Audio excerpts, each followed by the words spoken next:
बीडचं पालकमंत्रीपद तुम्हाला किंवा धनंजय भाऊ दोघांना मिळण्याची अपेक्षा होती, मात्र त्या ठिकाणी तुम्हाला नाही बा, याच्यावर मी तर भूमिका आधीच व्यक्त केलेली आहे. मी प्रेसमध्ये ऑलरेडी त्याच्यावर बोललेली आहे आणि आता मला जालन्याचं पालकमंत्रीपद मिळालेलं आहे. प्रचंड चांगला प्रतिसाद जालन्यातून येत आहे. बरेच लोक उत्साहात आहेत. तर मी प्रत्येक वेळी एखादी मिळालेली संधी जी आहे ती संधी एक माझ्यासाठी अनुभव समजून मी घेत असते.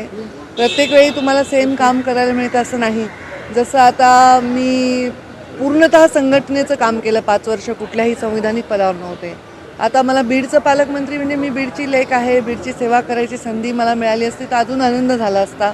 बीडकरांनाही खूप आनंद झाला असता. माझा 5 वर्षाचा कार्यकाळ बीडच्या इतिहासातील सगळ्यात जास्त विकसनशील असा कार्यकाळ राहिलेला आहे, हे कोणत्याही विचारांचा व्यक्ती मान्य करेल.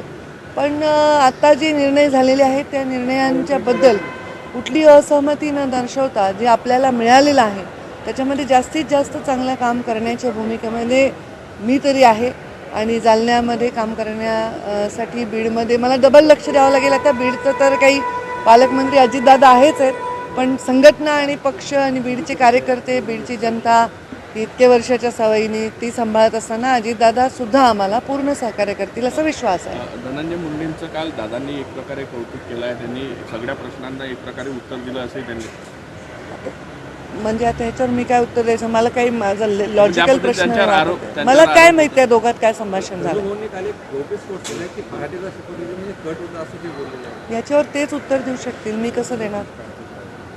कोण कोणाला काय म्हणाले याच्यावर मी कधी उत्तर देत नाही. माझ्या भूमिकेबद्दल बोलू शकते. धन्यवाद.